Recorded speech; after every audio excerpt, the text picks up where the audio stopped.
তো বন্ধুরা, আমি আবার চলে এসেছি, তোমাদের প্রিয় বন্ধু কৌশিক মুখার্জি। অনেক দিন আসতে পারিনি, তার কারণ ইউটিউব আমাকে এক সপ্তাহের জন্য কোনো রকম ভিডিও আপলোড করতে দেয়নি। তোমরা যেটা চেয়েছিলে কমেন্টে লিখেছিলে, সেটা আমি খুব তাড়াতাড়ি নিয়ে আসবো। আর ওই সংক্রান্ত বিষয়ই আপলোড করেছিলাম, সেটা ইউটিউব ভালোভাবে নেয়নি, আমাকে এক সপ্তাহের জন্য ব্যান করেছিল। তো যাই হোক, আমি কিন্তু ছাড়ার পাত্র নয়। আমি যেমন তেমন করে হলেও আগামী দিনে আমার নিজের জীবনের অভিজ্ঞতার কথা তোমাদেরকে অবশ্যই শোনাবো। এখন যে বিষয়টা নিয়ে আমি আলোচনা করব, সেটা হচ্ছে যৌন বিজ্ঞান। ঠিক আছে? যেমন এক লিঙ্গের প্রাণী বিপরীত লিঙ্গের প্রাণীর দিকে যে দৈহিক আকর্ষণ বোধ করে, তাই হচ্ছে যৌনবোধ। যৌনবোধের নিখুঁত সংজ্ঞা দেওয়া সম্ভবপর নয়। সেই জন্য খুব বড় মাপের একজন বিজ্ঞানী ছিলেন প্লেটো।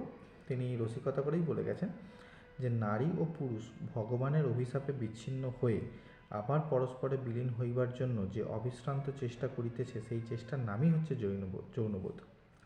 তো মনোবিজ্ঞানের দিক হইতে বিচার করিলে যৌনবোধই মানব মনের সর্বাপেক্ষা তীব্র বৃত্তি।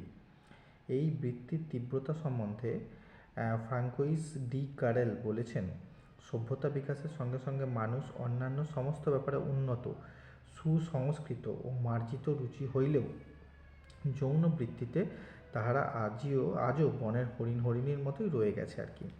আবার শরীর বিজ্ঞানের দিক হতে বিচার করলে আমরা দেখতে পাই যে সমস্ত সৃষ্টির গোড়ার কথাই হচ্ছে এই যৌনবোধ। ঠিক আছে? কিন্তু আশ্চর্য এই যে যৌনবোধকে বৈজ্ঞানিক ভিত্তিতে আলোচনা করিতে মানুষ বরাবর একটা অহেতুক লজ্জা বোধ করিয়া আসিতেছে। ধর্ম, নীতি, সমাজ ও রাষ্ট্র সকলে একসঙ্গে কোমর বেঁধে এই যৌনবোধের বিরুদ্ধে সংগ্রাম করছে। ধর্ম পরকালের নিতান্ত মনোরম সম্পর্কে লোভ ও কল্পনাতীত শাস্তির ভয় দেখিয়েছে। সমাজ ও রাষ্ট্র কঠোর হাতে শাসন করেছে, কিন্তু কিছুই করতে পারেনি। সেন্ট ভিক্টরের ধর্ম মন্দিরে ধর্মযাজকগণের যৌনবোধ সংযত করিবার জন্য বৎসরে 5 বার তাহাদের রক্ত মোক্ষণ করা হইত। ভেবে দেখো, পৃথিবীতে কোনো দেশে কোনো যুগেই সেন্ট ভিক্টর মন্দিরের অভাব ছিল না, কিন্তু মানুষের যৌনবোধের তীব্রতা তাতে বিন্দুমাত্র কম হয়নি। কিন্তু লোকসান হয়েছে অনেকটাই। যৌনবোধের বিরুদ্ধে এই সার্বজনীন শত্রুতা ইহাকে মানব মন হইতে দূর করিতে না পারলে প্রকাশ্যভাবে ইহার আলোচনা বন্ধ করতে সমর্থ হয়েছে। যৌনবৃত্তির ন্যায় এমন তীব্র মানববৃত্তির সম্বন্ধে প্রকাশ্যে আলোচনা হইতে না পারায় ইহা মানুষের শিক্ষণীয় বিষয়সমূহের অন্তর্ভুক্ত হইতে ক্রমাগত বাধাপ্রাপ্ত হইয়াছে। ফলে মানুষ অনেক অপ্রয়োজনীয় ব্যাপারে বৈজ্ঞানিক গবেষণা দ্বারা উন্নতি লাভ করিলেও এই অতি প্রয়োজনীয় ব্যাপারে স্বীয় আদিম আকর্ষিত মনোবৃত্তির দাস হয়েই রয়ে গেছে। বিভিন্ন যুগে পৃথিবীর বিভিন্ন জাতি জ্ঞানে বিজ্ঞানে প্রভূত উন্নতি সাধন করিয়া জগতে নতুন সভ্যতা বিস্তার করিতেছে, কিন্তু জগৎ সৃষ্টির ও রক্ষার মূলীভূত যে বৃত্তি, সেই বৃত্তিকে অবলীলাক্রমে চাপা দিয়ে গেছে। কিন্তু লজ্জা বা কৃত্রিম নীতিজ্ঞান মানুষের প্রয়োজনবোধের তীব্রতাকে ছাপিয়ে উঠতে পারেনি। ফলে এক শ্রেণীর নীতিবাগীদের প্রচণ্ড বিরোধিতা ঠেলে মানুষ এই অতি প্রয়োজনীয় যৌনবোধের কৃষ্টি সাধনের প্রয়াস পেয়েছে। সেই জন্য প্রকাশ্যভাবে না হলেও সামাজিক দৃষ্টির আড়ালে একটা শাস্ত্র গড়ে উঠেছিল, তার নাম হচ্ছে যৌনশাস্ত্র। সমাজ ও রাষ্ট্রের বিরোধিতার ফলে এই শাস্ত্র অন্যান্য শাস্ত্রের ন্যায় স্বাভাবিক গতিতে অগ্রসর হতে না পেরে একটু বক্র ও কুটিল গতিপথ অবলম্বন করেছিল। ফলে এই দ্বারা মানুষ আশানুরূপ ও প্রয়োজন অনুযায়ী উপকৃত হয়নি। তবু কথা মানতে হবে যে যতই অপূর্ণতা হোক না কেন, সমাজ দৃষ্টির যতই অন্তরালে হোক না কেন, যৌনশাস্ত্র নামে একটি শাস্ত্র গড়িয়া উঠেছিল, কিন্তু শাস্ত্রটি বৈজ্ঞানিক রূপ প্রাপ্ত হয়নি। যৌনবৃত্তিকে বৈজ্ঞানিক ভিত্তিতে অধ্যয়ন করিবার প্রয়োজনীয়তা উপলব্ধি করেন সর্বপ্রথম আমাদের ভারতীয় পণ্ডিতগণ। গ্রিক পণ্ডিতগণও যৌনশাস্ত্রকে বিজ্ঞানরূপে অধ্যয়ন করার ভিত্তি স্থাপন করেছে বটে, কিন্তু বৈজ্ঞানিক ভিত্তিতে এই বিষয়ের আলোচনা হওয়ার অনুপ্রেরণা ভারতীয় পণ্ডিতগণই দিয়েছে। খ্রিস্টীয় প্রথম কি দ্বিতীয় শতাব্দীতে বাদশাহ নামক এক পণ্ডিত কামসূত্র নামক একটি অতি সুন্দর পুস্তক প্রণয়ন করেন। বাদশাহনের পূর্বে প্রায় 10 জন পণ্ডিত মানুষের যৌন প্রবৃত্তিকে বৈজ্ঞানিক অধ্যয়নের বিষয়ের মধ্যে আনবার এবং উপকরণ করে চেষ্টা করে গেছেন। বাদশাহনের কামসূত্র সর্বাপেক্ষা প্রাচীন হলেও ওতে বিষয়টি এমন ধারাবাহিক প্রণালীতে আলোচনা হয়েছে যে দেখে বিস্মিত হতে হয়। সেই আলোচনার মধ্যে যে বৈজ্ঞানিকের অন্তর্দৃষ্টি দেখতে পাওয়া যায়, তা অনেক জায়গাতেই আধুনিক বৈজ্ঞানিকের সঙ্গে পরিতুল্য, সমান আর কি। যাক, বাদশাহনের কামসূত্র ছাড়া সংস্কৃত সাহিত্যে আরও অনেক যৌনশাস্ত্রের পুস্তক আছে। এদের মধ্যে কোকা পণ্ডিতের কামশাস্ত্রই প্রধান। কোকা পণ্ডিত বেণুদত্ত নামক এক রাজার মনস্তুষ্টির জন্য তার রতিরহস্য নামক পুস্তক প্রণয়ন করেছিলেন। কোকা পণ্ডিতের ওই পুস্তক তদানীন্তন ভারতে ও পরবর্তী সময়ে এতটাই জনপ্রিয় হয়েছিল যে রতিশাস্ত্র বা যৌনশাস্ত্র অবশেষে কেবলমাত্র কোক শাস্ত্র নামেই পরিচিত হয়ে গেছিল। সংস্কৃত ভাষার রতিশাস্ত্র বিষয়ক শেষ পুস্তক কল্যাণমল্ল নামক এক পণ্ডিতের রচিত অনঙ্গ রঙ্গ। এই পুস্তকটা খ্রিস্টীয় পঞ্চদশ শতাব্দীতে লোদি পরিবারের কোনো এক রাজার আদেশে পণ্ডিত কল্যাণমল্ল দ্বারা রচনা করা হয়েছিল। এত ঋষি নাগার্জুন তার প্রিয় শিষ্য তুণ্ডিকে উপদেশ দিবার ছলে সিদ্ধ বিনোদন নামক এক রতিশাস্ত্র প্রণয়ন করে গেছেন বলেও ইতিহাসে উল্লেখ আছে।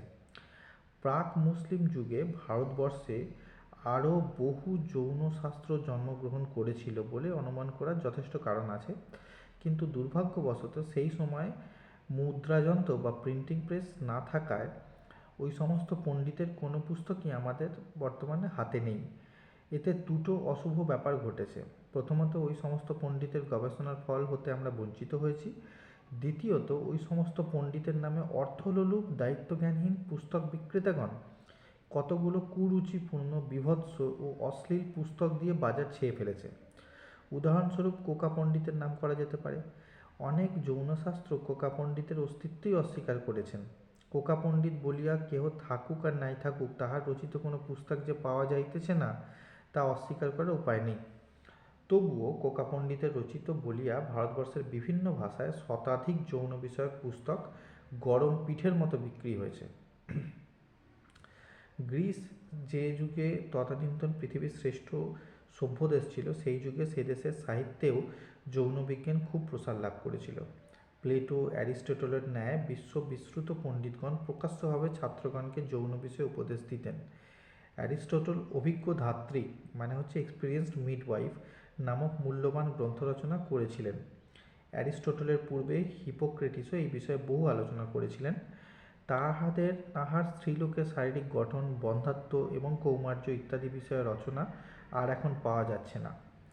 ভেনাসের আকৃতি বিষয়ক পুস্তকসমূহে রতি প্রক্রিয়া বিস্তৃতভাবে বর্ণনা করা আছে।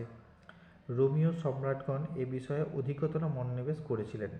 সেজন্য মার্শাল, জুভেনাল, ক্যাটুলাস, টিবুলাস, পেট্রোনিয়াস প্রভৃতি বহু কবি ও পণ্ডিত কবিতায়, রস রচনায় ও প্রবন্ধে যৌন বিজ্ঞান সম্বন্ধে আলোচনা করেছেন। সেরাসিনীয় সভ্যতার আমলে যৌন বিজ্ঞান অনেক উন্নতি লাভ করেছিল। সেই সময় যৌনশাস্ত্র বাস্তবিকভাবেই বিজ্ঞানের অঙ্গীভূত হয়েছিল। মুসলিম চিকিৎসা স্বাস্থ্যবিজ্ঞানের এমন একখানা চিকিৎসা বিষয়ক পুস্তক আরবি ও ফার্সি ভাষার দৃষ্টিগোচর হয় না, যাহাতে অন্যান্য বিভাগের ন্যায় যৌন বিভাগও স্থান পায়নি। ফলত মুসলমান হাকিমগণ যৌন বিভাগকে চিকিৎসা বিজ্ঞানের অবিচ্ছেদ্য অঙ্গ বলেই মনে করতেন। যৌন ব্যাপারে মুসলমানদের কোরআন হাদিসে বহু মূল্যবান উপদেশের উল্লেখ থাকায় ওই সমস্ত আয়াত ও হাদিসের ব্যাখ্যা করতে গিয়ে কোরআন হাদিসের তফসিরকারগণও বিস্তৃতভাবে যৌন বিষয়সমূহের আলোচনা করেছেন। হাকিমবাবু আলী সিনা, জালালউদ্দিন সায়ুতি তাহাদের চিকিৎসা বিষয়ক সমস্ত পুস্তকেই যৌন বিষয়ে বিস্তৃত আলোচনা করেছেন। এমনকি দার্শনিক ইমাম গাজ্জালি তাহার নীতি বিজ্ঞান বিষয়ক গ্রন্থ কিমিয়া-ই সওদাত এবং এহিয়া উলুমে যৌন বিষয়ে স্বতন্ত্র পরিচ্ছেদ যোগ করেছেন। ইসলামে বিবাহ, স্বামী স্ত্রীর সম্বন্ধ, তালাক, স্ত্রীর সংখ্যা, স্ত্রীর প্রতি ব্যবহার সম্বন্ধে কোরআন সুনির্দিষ্ট পন্থা নির্দেশ করে দেওয়ায় ওই সমস্ত ব্যাপারে মুসলমানদের বিশেষ কোনো স্বাধীনতা ছিল না। কাজেই কোরআন নির্দিষ্ট মূলনীতিতে ভিত্তি করেই মুসলমান পণ্ডিতগণ যৌনশাস্ত্রের ব্যাখ্যা করেছেন। ইসলামে বৈরাগ্যের ব্যবস্থা না থাকায় স্বামী স্ত্রীর যৌন সম্বন্ধের উপর কোনো প্রকার অনাবশ্যক নিয়মশৃঙ্খলার আরোপ করা হয়নি। মুসলমান বাদশাগণের অনেকেই বিবাহিতা স্ত্রী ব্যতীত বহু সংখ্যক উপপত্নী রাখিতেন। ইহাদের সকলেরই যৌন বাসনা পূরণের জন্য স্বভাবতই বাদশাগণকে অসাধারণ রতিশক্তি সম্পন্ন হতে হতো। সেই জন্য বাদশার পারিবারিক চিকিৎসকগণকে অধিকাংশ সময় রতিশক্তি বর্ধক ও বীর্যস্তম্ভক ঔষধের আবিষ্কারে নিয়োজিত থাকতে হতো। এইভাবে বাদশাগণের ব্যক্তিগত কাম লালসাকে উপলক্ষ করিয়া কিন্তু চিকিৎসা বিজ্ঞানের একটা কল্যাণপ্রদ দিক বিশেষ উন্নতি লাভ করেছিল। সম্প্রতি কায়রো হতে আরব ভাষায় বহু যৌন বিষয়ক গ্রন্থ বাহির হয়েছে। এই সমস্ত গ্রন্থই বিশেষ গবেষণার ফল। ইহার মধ্যে বৃদ্ধের পুনর্যৌবন প্রাপ্তি নামক গ্রন্থ পাঠ করার সৌভাগ্য আমাদের হয়েছে। এর দ্বারা ফার্সি হস্তলিখিত বহু মূল্যবান গ্রন্থ আমাদের আলোচনা করতে হয়েছে। তার মধ্যে পরীক্ষিত ঔষধ সংগ্রহ এবং কিমিয়ারে আসরাত নামক এই দুটো গ্রন্থই আমাদের নিকট অতি প্রয়োজনীয় বলে মনে হচ্ছে। ইহাতে রতিশক্তি বর্ধক ও বাজীকরণ বীর্য স্তম্ভনের বহু মূল্যবান ঔষধের উল্লেখ আছে। যথাস্থানে আমরা তার অনেকগুলি উল্লেখ করব। ভারতের মুসলমান সম্রাটগণের পৃষ্ঠপোষকতায় আরবি, ফার্সি, উর্দু সাহিত্যে যৌন বিষয়ক যে সমস্ত গ্রন্থ রচনা হয়েছে তাদের অধিকাংশই প্রাচীন ভারতীয় ও আরবীয় পণ্ডিতগণের মতবাদের সংমিশ্রণ মাত্র। বিখ্যাত লজ্জাতনেসা গ্রন্থ তার জাজল্য প্রমাণ। কিন্তু ভারতীয়, গ্রিক, রোমীয় ও সেরাসিনীয় সভ্যতার পতনের সঙ্গে ওই দেশের যৌন বিজ্ঞান স্বভাবতই রতিশাস্ত্রে পরিণত হয়। জাতির পতনের সঙ্গে সঙ্গে জাতির আর্থিক দারিদ্র্যের অবিচ্ছেদ্য সহচর রূপে মানসিক দারিদ্র্যও আত্মপ্রকাশ করে। এই সমস্ত জাতির সাম্রাজ্য ও সভ্যতার মধ্যাহ্নে যেসব বিষয় ওদের মধ্যে বিজ্ঞানরূপে, মানব কল্যাণের হেতুরূপে, সত্তানুরাগ রূপে, স্রষ্টার সৃষ্টি রহস্যের দ্বার উদ্ঘাটনের আন্তরিক সাধনারূপে অধীত ও আলোচনা হতো, সাম্রাজ্য ও ঐশ্বর্য লোপের সঙ্গে সঙ্গে তাদের জ্ঞানের অনুসন্ধিৎসা লোপ পেয়ে সেই বিজ্ঞান তাহাদের কাম চর্চা ও কামোদ্দীপনার উপাদানের অতিশাস্ত্রে অবনত হয়েছে। যে জটিল রহস্যপূর্ণ বিষয় তৎকালের শ্রেষ্ঠ মনীষীগণের আলোচনা ও গবেষণার বিষয় ছিল, তাহা নিষ্কর্মা মদ্যাসক্ত পাপাচারীদের গণিকালয়ের হাস্য পরিহাসের বিষয়ে পরিণত হল। সুতরাং প্রাচ্য দেশের যৌন গবেষণার ফল চিরস্থায়ী হল না।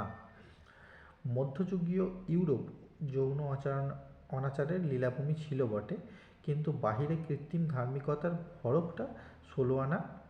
ভণ্ডামিটা 16 আনা বজায় ছিল। কাজে সেই যুগে ইউরোপে যৌনশাস্ত্রের শিক্ষাগত আলোচনা হওয়া তো দূরের কথা, নারী পুরুষের যৌন মিলনকে প্রকাশ্যভাবে শয়তানের কার্য বলে নিন্দা না করলেও ভদ্র সমাজে তার স্থান কিন্তু ছিল না। সমস্ত গির্জা, মঠ ও বিবাহিতের যৌন আচরণের লীলাক্ষেত্র এবং ধর্মযাজক ও মঠের অধ্যক্ষগণ ওই অনাচারের নায়ক হলেও তাহারা বাইরে চিরকৌমার্য ও ব্রহ্মচর্যের স্তুতিজ্ঞানে শতমুখ ছিলেন। বিবাহকে তারা নিতান্ত দুর্বল ও হতভাগ্য লোকের কাজ বলে দয়াপরবশ হইয়া ওই কার্যে অনুমতি দিলেও পুত্র উৎপাদন ব্যতি রেখে অন্য কোনো উদ্দেশ্য যৌন মিলনকে তারা সকলে মিলিয়া সমস্বরে নিন্দা করতেন। সুতরাং ওই আবহাওয়ার মধ্যে যৌন বিষয়ে বৈজ্ঞানিক আলোচনা ও গবেষণা হইয়ার কোনো উপায় ছিল না। কিন্তু ঊনবিংশ শতাব্দীর শেষ ভাগে এর প্রতিক্রিয়া আরম্ভ হল। সত্যানুসন্ধান ও প্রকৃতির রহস্য উদ্ঘাটনে ইউরোপীয় বৈজ্ঞানিকগণের নিষ্ঠা ও সংকল্প সাধনে তাদের চিত্তে দৃঢ়তা আজ সর্বজন বিদিত। এই সাধনায় কত সত্যদর্শীকে কুসংস্কার ও অন্ধ গোঁড়ামির যূপকাষ্ঠে আত্মবলি দিতে হয়েছে তা আজ কারো অবিদিত নয়। পাশ্চাত্য, বিশেষত ইউরোপীয় বৈজ্ঞানিকের চিত্তের এই দৃঢ়তা, সত্যের জন্য তাদের এই আত্মত্যাগ, কুসংস্কার ও গোঁড়ামির বিরুদ্ধে এই প্রচণ্ড বিদ্রোহ অন্যান্য বহু বিজ্ঞান শাখার ন্যায় যৌন বিজ্ঞানকেও কুসংস্কারমুক্ত করে জ্ঞানালোকের রাজপথে প্রতিষ্ঠিত করেছে। তার ফলে জার্মানির বেবেল, ইটালির মাল্টিগাজা, ফ্রান্সের লামার্টিনি ও মপাসা, সুইজারল্যান্ডের ফোরেল, ভিয়েনার ফ্রয়েড, ইংল্যান্ডের মার্শাল ও মেরি স্টোপস, ডেনভারের বিচারপতি লিন্ডসে প্রভৃতি বিশ্ববিশ্রুত বৈজ্ঞানিকগণ যৌনশাস্ত্রকে বিজ্ঞানের একটি অতি গুরুতর প্রয়োজনীয় শাখারূপে অধ্যয়ন ও গবেষণা করেছেন। এদের মধ্যে হ্যাভলক এলিসের নাম মনোবিজ্ঞান ও শরীরবিজ্ঞানের দিক হইতে যৌনশাস্ত্রের সূক্ষ্ম গবেষণার জন্য বর্তমান জগতে সর্বাপেক্ষা উল্লেখযোগ্য। এদের শিক্ষা ও প্রচারের ফলে ওই সমস্ত দেশে আজ শত সহস্র বৈজ্ঞানিক সমাজ কল্যাণের দৃষ্টিকোণ হতে যৌন বিষয়ক গবেষণা করার জন্য এবং উহাকে শ্রেষ্ঠতম ও সুন্দরতম উপায়ে মানব কল্যাণে নিয়োজিত করার জন্য শত শত গবেষণাগার স্থাপন করত এবং উহাদের প্রকোষ্ঠে প্রকোষ্ঠে সাধনায় সমাহিত হয়েছে। মানুষ যদি সৃষ্টির শ্রেষ্ঠ জীব হয়ে থাকে, তবে এই শ্রেষ্ঠ জীবের সৃষ্টি রহস্যই প্রকৃতির শ্রেষ্ঠতম রহস্য। মানব সাধনাকে যদি কোথাও আধুনিক বৈজ্ঞানিকের কাছে, শুধু বৈজ্ঞানিকের কাছে নয়, নিতান্ত সাধারণ মানুষের কাছেও এটা একটা পরম বিস্ময়ের বিস্ময়ের বিষয় যে মানুষ এত বড় প্রয়োজনীয় ও মানবজাতির জীবন মৃত্যু ও অকল্যাণ সম্পর্কিত বিষয়ের প্রতি এতকাল এমন নিষ্ঠুর ও নির্বোধ উপেক্ষা করলো কেমন করে। যাই হোক, ইউরোপীয় শিক্ষা সভ্যতার সংস্পর্শে এসে ভারতবর্ষ এই গুরুতর বিষয়ে চিন্তা করতে শিখেছে এবং চিন্তা করে কি বার করেছে সেটা আমরা পরবর্তী পর্বে জানবো। তার জন্যে একদিনের অপেক্ষা, কালকে আমি আবার ফিরে আসবো। আজকে এইটুকুই। আজকে আপনার বন্ধু কৌশিক মুখার্জি বিদায় নিচ্ছে, কালকে আবার ফিরে আসবো। এবং আপনারা কমেন্টে জানাবেন যে আপনাদের আর কীরকম শিক্ষা সম্পর্কিত বিষয় নিয়ে আলোচনা করা দরকার আছে, এবং সব কিছুই যৌনতা নিয়ে। ঠিক আছে, আজকের জন্য এটুকুই, কালকে আবার দেখা হচ্ছে।